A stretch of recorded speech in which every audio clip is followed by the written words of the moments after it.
سڵتە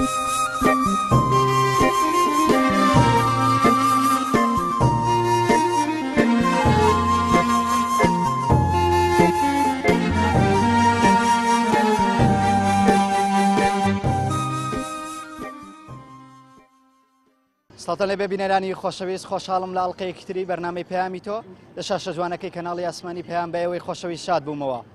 ئەڵلقەیەم جارەمان لە بازاڕی ئیسکانین و لە هاوڵاتیان دەپرسم خۆشبەختی یانی چی؟ تۆ بەچی خۆشبەخت دەبی؟ خۆشبەختی چی دەگەیەنە لای تۆ؟ پێناسەی خۆشبەختی لای تۆ چییە؟ تاوتوێ دەکەیم بزانین خۆشبەختی لە ئەم گەنجانەیانی چی و بەچیەوە خۆشبەخت دەبن. من دەپرسم و ئێوەش بینەری بەرنامەکەمان بن. فەرموون لەگەڵماندا بن.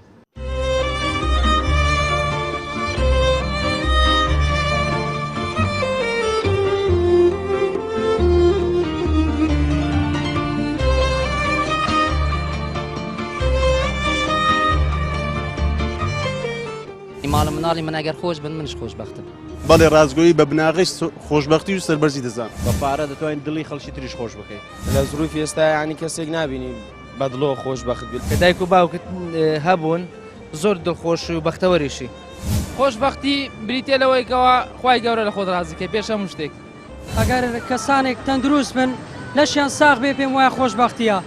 مرۆڤ بەچی خۆشبەخت دەبێ بەچی خۆشحاڵ دەبێت لەم دنیاە؟ وڵای من بە خۆم خۆشحاڵ بینی من بە ماڵ مناڵی خۆمە. یعنی ماڵ مناڵی من ئەگەر خۆش بن منش خۆشبەختم. ئەگەر بێت و منداڵەکانت دڵخۆش بن تۆ دڵخۆشی؟ ئەرێ وەڵا دڵخۆشە لەم دنیاە؟ ئەرێ وەڵا من خۆشی من بەس ماڵ منداڵی منە. هیوای چیان لۆ دەخوازی؟ هیوا دوایە ئەو منداڵانت کەوتیان ڕزەخوازم هیوا دەکەم سەرکەوتوو بن. ئەوانیش دڵخۆشن؟ ئەرێ وەڵا. واتە خۆشبەختی کەسێکی وەکو تۆ تەنها ئەوەیە ماڵ و منداڵێکی سەلامەت و تەندروستیەکی باشیانە بێ؟ بەڵێ. خۆشبەختی لای تۆ چی دەگەێنێ؟ ئایا تۆ وەکو گەنجێک بەچی خۆشبەخت دەبێ؟ یەکەم شت لەکنە من خۆشبەختی دەگرێت و سەر ڕازگۆیی خۆم لەگە دڵی خۆم لەگە عەقڵی خۆم لەگە مێشی خۆم. ئەگەر لەگە شتانە خۆم ڕازگۆ بووم دەگرێتەوە خۆشبەختی. سەبر پایەکانی خۆشبەختی دێتە جێگە ڕازگۆبی لەگە جەستەت لەگە ژیانت لەگە دەستت هەموو شتانێک لە ژیان دێتە پێشت. واتە ڕاستگۆی بە بناغی خۆشبەختی دەزانی مرۆڤەگە لە دنیا ڕاستگۆ بێت توانێت خۆشبەختیش بێ؟ بەڵێ وەکو خۆم وەکو بیری خۆم وەکو فکری خۆم بەڵێ ڕاستگۆیی بە بناغی خۆشبەختی و سەربەرزی دەزان. پێ دوایە گەنجانمان گەنجانی وەکو تۆ ئێستاکە خۆشبەختن لەم دنیاە؟ ئەوەندەی کە تێکەڵم و زۆریش دەگەڕم و سەردانی شارەکانیش دەکەم نەخێر. ئەگە پارەی هەبیتن. واتە خۆشبەختی یانی پارە؟ بە تاکید. سەتان نۆتی. لەبەرچی خۆشبەختی لە پارە کۆ دەکەیەوە لەبەرچی ئەو کارەکەی چییە؟ لەبەرەوەی پارە دەتوانی زۆر شتت بگۆڕی ژیانت بگۆڕیتن. یعنی ئەگەر پارەت هەبی لەوانەیە خەڵکە زیاد لە پێویست ڕێزش لێ بگریتن. کەواتە پارەت دەورێکی یەک جارێک زۆریە. باشە بەشێک لە هاوڵاتیان دەڵێن خۆشبەختی ینی تەندروستی چاک، خۆشبەختی ینی ڕاستگۆیی لەگەڵ خۆت. تۆ چی تێ بۆوانە؟ پارەت هەبی دەتوانین تەندروستێکی باشت هەبیتن. چارەسەری دەکەی. وەکو خۆ پارە تەیە خۆشبەختی؟ باشە هەیتم خۆشبەختی؟ زۆریش. پارە توانیوێتی دڵت خۆشکە؟ دڵی خەڵکی تریش خۆش دەکەین. بە پارە دەتوانین دڵی خەڵکی تریش خۆش بکەین. پارەش زۆرە. لای تۆ خۆشبەختی یانی چی؟ خۆشبەختی لای تۆ چی دەگەێنێت؟ تەندروستیەوە. واتە پێچەوانی هاوڕێکت کە دەڵێ پارە؟ بەڵێ. لەبەر چی تەندروستی گرنگی تەندروستی چییە؟ تەندروستی هەموو شتەکە. مەبەستە لە چێرە لە تەندروستی؟ تەندروستی خۆتەوە. واتە لاشەی خۆ دەگەربێت و تەندروست بی؟ بەڵێ. بچی لە خۆت عیلاجی بکەیت. یان سوکەری دەبی دەتوانین بچی لە خۆت عیلاج. ئێستا ئێوە دوو کەسن هاوڕێیەکترن پێچەوانەیەکترن تۆ پێ دوای خۆشبەختی ینی پارە و تۆش پێ دوایە خۆشبەختی ینی تەندروستی چاک. ئەگەر تو تەندروستێکی باشت نەبی وەنیا پێی دەبی چارەسەری خۆت بکەیت وەنیا چۆن چارەسەری خۆت دەکەیت لێرە بیمەی تەندروستیت هەیە نەخێر وانیا دەبی لە جیرفانی خۆت تەندروستی خۆت باش بکەیت. ئەگەر نەخۆشیەکەت هەبوو بە پارە چارەسەر نەکرا لا مردن بە پارە چارەسەر ناکرێت ئەگە ناو هەموو نەخۆشێک پارە چارەسەر دەکرێت چارەسەریش نەکرێت دەتوانی ماوەکەت بۆ درێژ کاتەوە ژیانێکی باشتر بژی. بەر لە تۆ هاوڵاتیەکم دوان بەر لە تۆ هاوڵاتیەکم دوان وتی دڵخۆشی بە پارە نیە گەر دڵە خەمجین بوو هەموو سامانی دنیا هەبێ دڵە خۆ هاوڵاتێک وا دەڵێ منیش هاوڵاتێکم وا دەرێم در هەر کەسە و لە خۆی ڕەئیەکی دەداتن وانیا شەرتیش نییە خۆ قسەی من 100% وابی وانیا بەڵام ڕەئی من پێم وایە پارە دەتوانی ژیانت بگۆڕی بە پارەش دەتوانانی ژیانی خەڵکی تریش بگۆڕی کەس ژیانت گۆڕی تەندروستیشی باش دەبی و دڵیشی خۆش دەبی بێگومان کەواتە ینی پارە سەرچاوی ژیانە لای من لاوانە شات و پێدوان نەبیتن.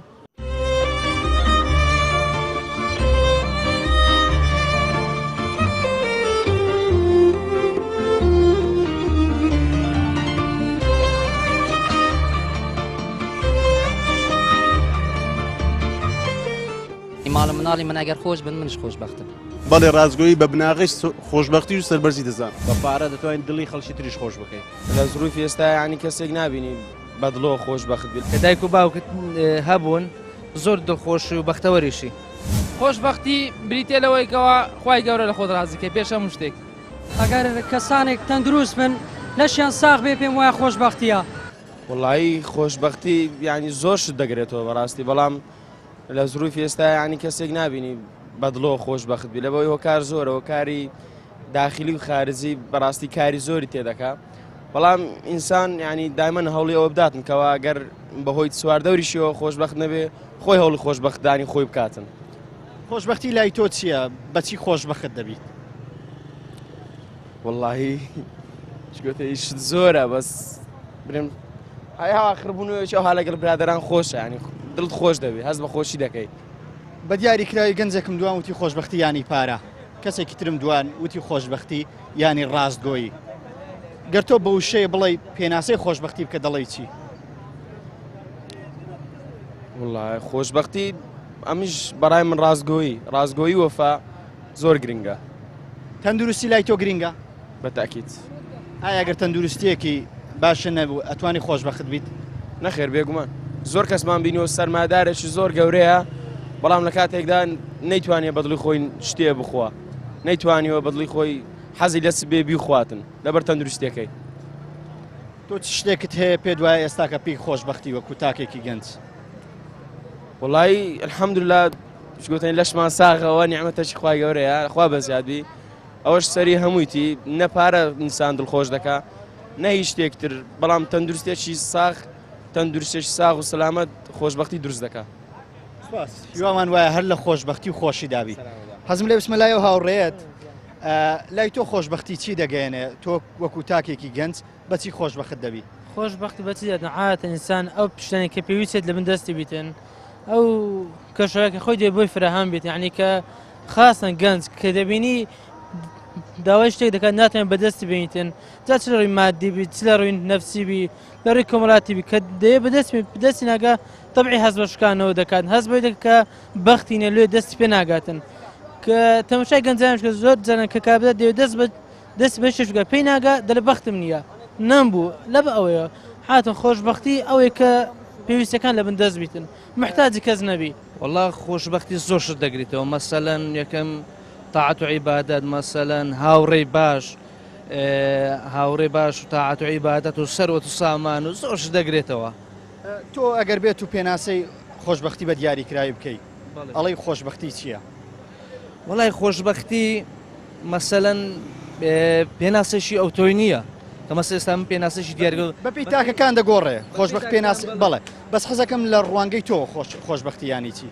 وڵای ئینسان ڕاستگۆبی خۆشببختە بی مەسەلەن بەرەم برادرانی هاوڕێکە برادرانی ماڵەوەی کە ڕاستگۆ بوو ئیتر خۆشببختە تووشی کە ئینسان تووشی درۆ بوو ئەو کاتی یعنی لەوانەیە کەسێک بەنەو قسەیشی پێ بڵێ ئەو کاتی دڕی تەنگە بێ ئەو خۆشببختی نامێنێ. دایکت ماوە؟ بەڵێ الحەمدوللا. دەدوانێت یەکێک لە خۆشببختیەکانی تۆیە کە دایکە ماوە؟ تەبعاً زۆر دڵخۆشم کە دایکمەوە بەختەوەریە بۆ من کە دایک و باوکم ماون کە مەسەلەن من ئێستا ماڵم لە ڕانیە لێرە تەڵەبەمە کە یەک جار تەلەفۆن هەموو دنیا بۆ من دێنێ کە یەک جار تەلەفۆنم بۆ دەکەم یان تەلەفۆنی بۆ دەکەم یان یەک جار لە ئەحواڵ پرسم لە ئەحواڵ من هەموو دنیا بۆ من دێنێ ئەوە خۆشببختیە زۆر بەختەوەرمە الحەمدوللا.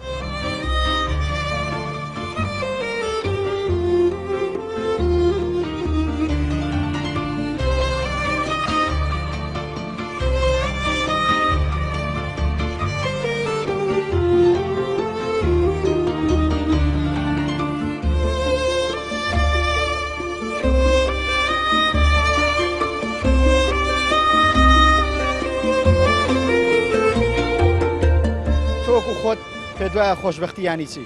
وڵی خۆشببختی ئەوەیە ئێستا مشەجیعی فەڕەنساوی لەبەرچی وڵی لەبەرەوەی هەمویان خۆشببختن ئێستا ینی خۆشببختی ئەوەیە مشەجعی فەڕەنسای تۆ مشەجعی فەڕەنسای نەوەڵە خۆشببخت نییە نەوەڵە ئارێوەڵە تاکەی ئەو دڵناخۆشیە و خۆش یعنی ئەو خەمبارێت بەردەوام دەبێت هەر 24 کاتژمێرە لە بیری دەکەین ئەی باشە ئەگەر بێت و پێناسەیەکی خۆشببختی بکەیت بە گشتی ینی خۆشببختی بەشێک لە هاوڵاتیان بە ڕاستگۆی ناوی دەبن بەشێک لە هاوڵاتیان دەڵێن ئەگەر بێت و پارەت هەبی خۆشببخت دەبی بەشێکیان دەیەن تەندروستێکی باش توکو خۆت پێ دوای خۆشببختی ینی چی لەو ژیانە خۆشببختی تەندروستیە و دەوڵەتەکەت خۆشبی وڵاتەکەت خۆشبی وڵاتی ئێمە خۆشە نەوەڵە ینی خۆشببختی لەم وڵاتی منە نەوەڵە نییە بەڵێ وڵای ئەوە دەگەڕێتەوە سەر کەسەکان دەبینی کابرا ئەگەر ژیانێکی خۆشی هەبیتن لە ئەمان دابیتن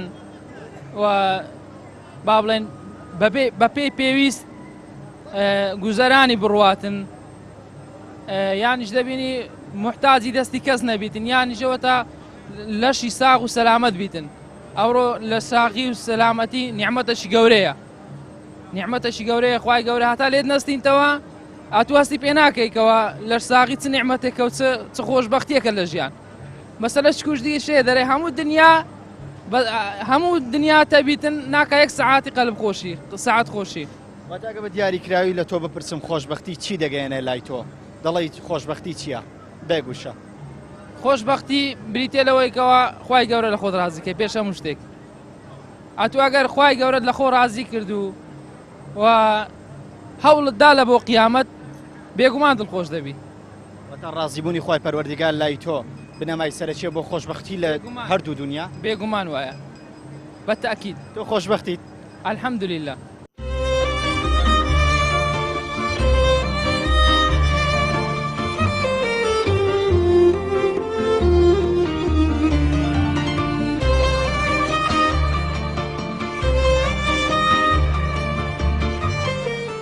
ماڵ مناڵی من ئەگەر خۆش بن منش خۆشببختم بەڵێ ڕازگۆیی بە بناغش خۆشببختی و سەربەرزی دەزان بە پارە دەتوانین دڵی خەڵکی تریش خۆش بکەیت لە زروفی ئێستا ینی کەسێک نبینی بەدڵۆ خۆشببخت بیت کە دایک و باوکت هەبوون زۆر دڵخۆش و بەختەوەریشی خۆشببختی بریتێ لەوەیکەوە خوای گەورە لە خۆت ڕازیکە پێش هەموو شتێک ئەگەر کەسانێک تەندروست بن لەشیان ساغ بێ پێم وایە خۆشببختیە من پێم وایە خۆشببختی ئەگەر کەسانێک تەندروست بن لەشیان ساغ بێ پێم وایە خۆشببختیە ئێستا زۆر جارە من ئەگەر بێت و مەسەلەن نەخۆشکەم یان ناتەندروست بم پێم وایە ئەو کاتەنە ناخۆشببختم بەڵام ئەگەر تەندروستی تەواو بی هەتا لە ئاینیش دەرێتن ئەگەر تەندروست بی واتە تۆ خۆشببختی لە هەموو کەسی تر واتە تۆ پێ دوایە خۆشببختی ینی هەبوونی تەندروستێکی باش ئەگەر بە تۆ بڵێم پێناسی خۆشببختی بە کورتی لای تۆ چی دەگەێنێ دەڵی چی واللهی لای من تەندروستت چاک و خۆش بێ خۆشببختی دەگەینێ زۆر کەسێ عەفوەن زۆر کەسێ مەسەلەن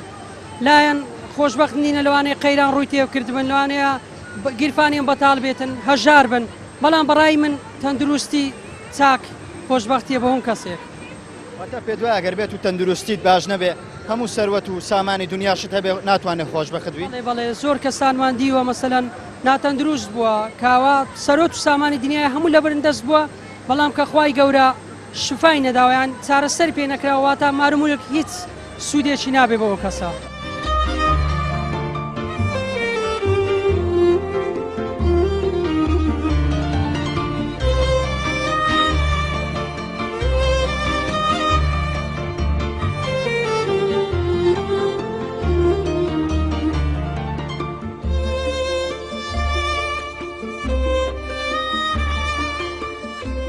خۆشببختی لای تۆ چی دەگەێنێت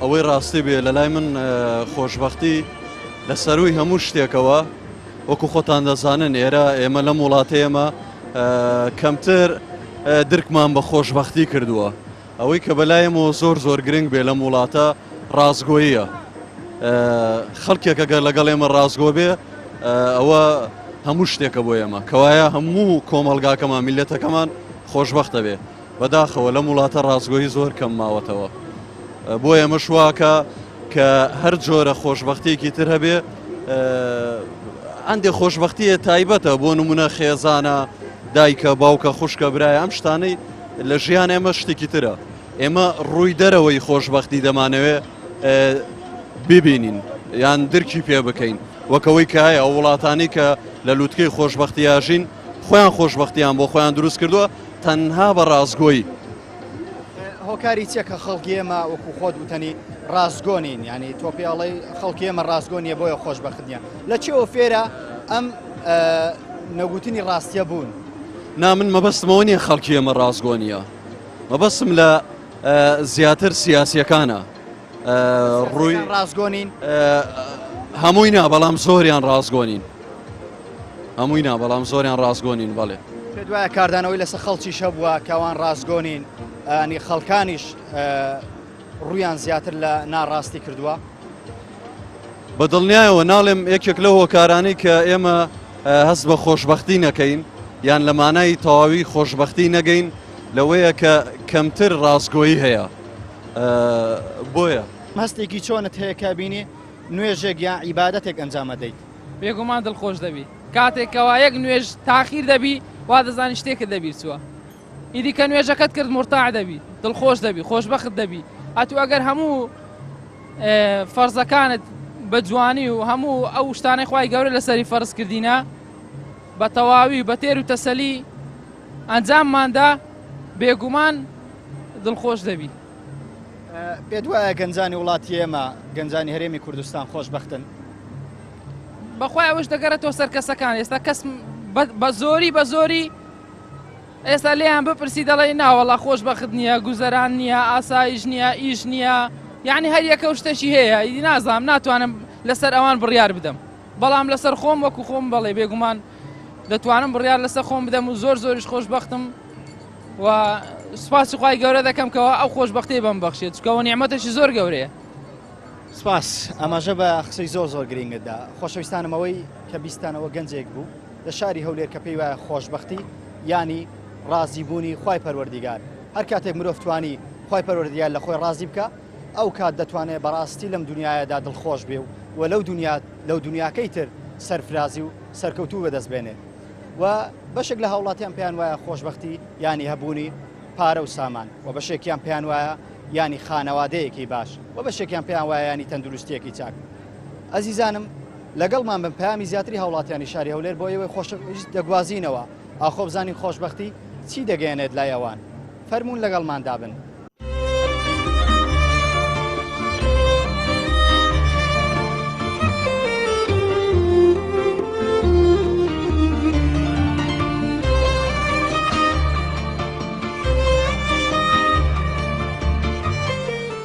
ماڵ مناڵی من ئەگەر خۆش بن منش خۆشببختم بەڵێ ڕازگۆیی بە بناغی خۆشببختی و سەربەرزی دەزان بە پارە دەتوانین دڵی خەڵکی تریش خۆش بکەیت لە زروفی ئێستا ینی کەسێک نبینی بەدڵۆ خۆشببخت بیت کە دایک و باوکت هەبوون زۆر دڵخۆش و بەختەوەریشی خۆشببختی بریتێ لەوەیکەوە خوای گەورە لە خۆت ڕازیکە پێش هەموو شتێک ئەگەر کەسانێک تەندروست بن لەشیان ساغ بێ پێم وایە خۆشببختیە هۆکار چیەکە خۆشببخت نی هۆکاری وەزعی زروفی ئێستای کوردستان زۆر گەنجەکانی هیلاک کردووە زۆر گەنجەکانی بە فەتارەت بردووە بەرەو تاوان بردووە بەرەو ناخۆشی بردووە دوورکەوتنەوەش هۆکارێکە لەوەی کە گەنجی ئەو سەردەمی ئێستای کوردستان سەرگەردان بووە لە هەموو شتێکەوە وەزعی کوردستان زروف و دارایی کوردستان زۆر کاریگەری لەسەر گەنجی ئەوڕۆی کوردستان هەبووە مەبەستە لە چ زۆرۆفێکەوە مەبەستم قەیرانەیە یان مەبەستە کەشوهەوای کوردستان تێک چۆ مەبەستە چییە لەوەی کە وەزعی کوردستان وەزعی کوردستان یەکەم شت کە قەیرانی دارایی و بەرۆکی هەموو کوردستانی کرد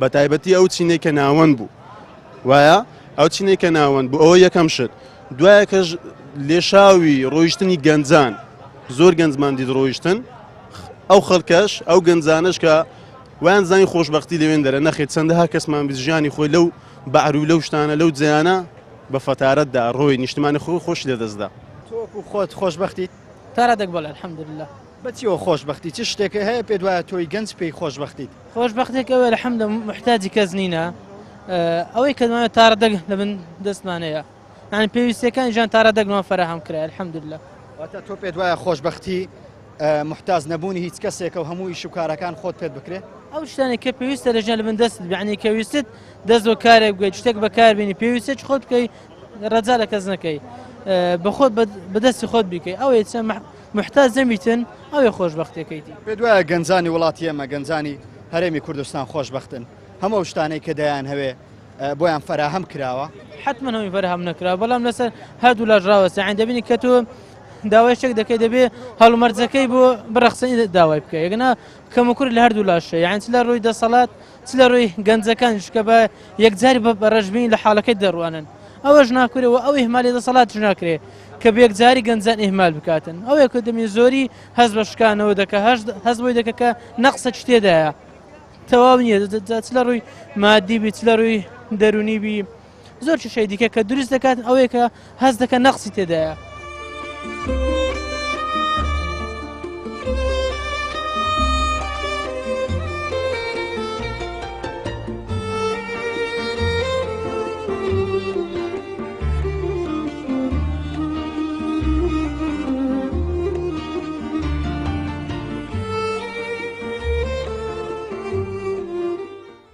دەتوانین بڵێن خۆشببختی ینی هەبوونی عیلەیەک و خانەوادەیەکی باش و دایک و باوکێکی تەندروست بالفعل زۆر زۆریش دەورە بینی کە دایک و باوکت هەبوون زۆر دڵخۆش و بەختەوەریشی زۆریش پێ دوایە گەنجانی وڵاتی ئێمە خۆشببختن گەنجان لە وڵاتی ئێمە خۆشببختن بەخوای نەخێر نەخێر بخۆ دەزانین زروفەکە چۆنە خەڵک پارەی نییە مەسە خوێندێتەوەکە تاعین بۆن نییە تر هەموو ئەو شتانە دەبنە هۆکار بۆ ئەوی ئینسان دڵخۆش نەبی بەختەوەر نەبی ئەو مژگاری چێ بۆ کەسانێک کە بێهیوانیان خۆشببخت نین چیان پێڵەی بۆی ئەوان ژوەکو تۆ ئاوا بە شەوق بن و خۆشببخت بن وڵای ئینسان دەبێ بۆ خۆی بەردەوام هەوڵ بدە بڕوا بۆ لووتکە یعنی بەردەوام هەوڵ بدە لە ژیان قەت بێ ئومێد نەبی قەت بێ ئومێد نەبی لە ژیان لە هەموو شتێک ئێسان بەپێی هەوڵدا مەسەر خوێندتەوەکە سپێنێ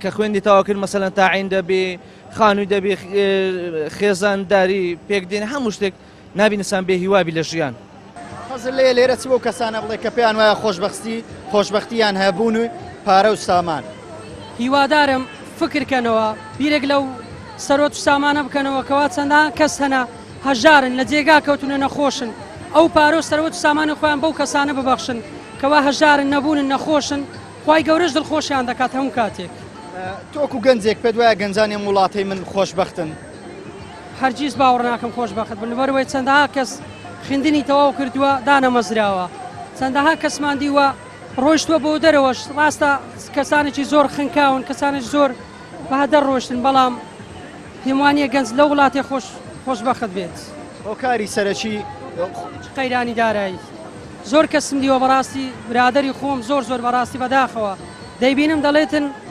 خوێندنم تەواو کردووە دانامەزرێم یان ئیش و کارێک نییەکەوە لۆم بڕاستێت ژیان و گوزەرانی خۆم نەکو ئیمار و منداری نەکوی دایک و باوکی خۆش بکات تەنها بۆ خۆشی نییە نی زۆر کەسم دیوە جیرفانی بەتاڵە خاستە نەم ڕۆژگارە قەیرانی دارایی ئەم کێشانەیە.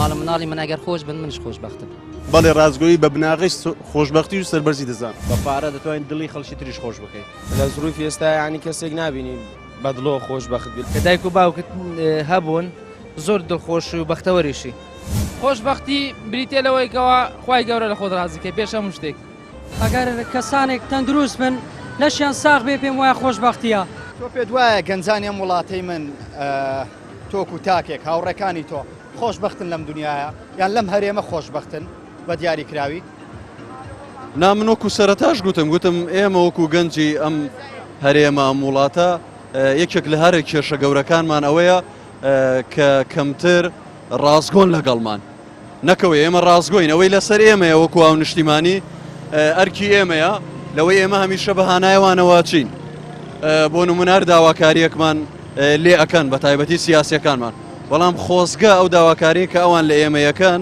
ئێمە ڕاستگویانە بەهانایەوانەوە چین بەبێ جیاوازی حەزبی منم قسەیە دەکەم مەبەستمەوە نیە ئەمە ڕوویدەم یاخود ئاراستەکردنی تایبەت بۆ حەزبێنە زۆربەیان هەر بە علمانی و بە ئیسلامیشەوە یاخود ئەمە وا دەکا کە ئێمە خۆشببخت نەبی وەک نمونەش زۆرە وەکو ئەو ڕووداوە سیاسیانەی کە ڕوویدا هەموو کاتێمە لەگەڵیان بووینە قەت پشتمان لە حزبەکانی خۆشمان نەکردووە بەڵام خۆزگا ئەوانیش تۆزێک پشتیان لە ئێمە نەکردایە. پێت وایە تاکەی ئەم خەمباریە ئەم خۆشببختیە ڕوو لە کوردستان دەکاتەوە یان ڕوو لە تاچی کورد دەکاتەوە کەی تۆک و تاکێکی کورد یان گەنجێک خۆشببخت دەبی تاکەی ئەمە بەردەوام دەبێ ینی من و تۆ دڵخۆش نەبی. من وەکو بەگشتی قسەم کرد ئێمە خۆشببختی لێرە بۆ ئێمە ئەمەیە کە ئەگەر ئەو شتانی وەکو خۆیان دەڵێن وەکو ئەوان پێشنیارمان بۆ دەکەن داوامان لێ دەکەن ئێمە بەهانایانەوە چین ئەگەر ئەو شتانی کە هەر خۆیانەی لێن جێبەجێی بکەن پێم وابێ خەڵکیی زۆر خۆشببختە بێ. من بۆیە بەگشتیش قسەم نەکردووە بەگشتی قسەم کردووە مەبەستم تەنها خۆم نییە ئەگەرنا لێرە خەڵکێک دەتوانێت بەشتی سادە و خۆی خۆشببخت بکە بەڵام کە ئێمە هەمیشە خەمی گەورەی ئێمە لە نەبوونی خۆشببختی نەتەوەکەمان لە پێش خۆشببختیەکەمانە کە ئێمە نەتەوەکەمان سەرکەوت ئەو کاتێ ئێمە هەست بە خۆشببختیەکەی. خۆشببختی من کە ڕازگۆیە ئەو هاوڕێیانێک کە لەگەریان دەژی ئاز دەکەم ئەوان خۆشببخت بن ئەوە خۆشببختی من دەردەخا. ینی پێ دوای ئەگەر بێت و مرۆڤ ڕازگۆ بێ خۆشببخت دەبێت بە تاکید مرۆڤەکان کە ڕازگۆ بن خۆشببخت دەبن ئەکە تۆ هاوڕێی منی ئەمە چەند لۆ خۆم پێم خۆشە خۆشببخت ئەوەندە دەبی لۆ تو پێم خۆشببخت بی ئەوجا هاینێ خۆشببختیەکەمان زیاتر دەکا. واتەمە بەس لەوەی ئەوە بگەێنی خۆشببختی هەمومان پێیوەستە بەیەکەوە ینی کە تۆ خۆشببخت بووی منیش ئەتوانم خۆشببخت بوومە دەتوانم دەوروبەری خۆشم خۆشببخت بکەم. بەڵێ هەمومان پێیوەستین نەک ئەوە هەر خۆشببختی تەنها ئیش و کاریشمان هەمومان پێکەوە پێیوەستین. ئەگەر لە تۆ بپرسم پێناسی خۆشببختی بەیە گوشە پێم بڵێ دەڵێ چی؟ تەنها هاوڕێکەکەم خۆشببخت بێ ئەوجەم خۆشببخت دەبم. دایکم ماوە؟ بەڵێ.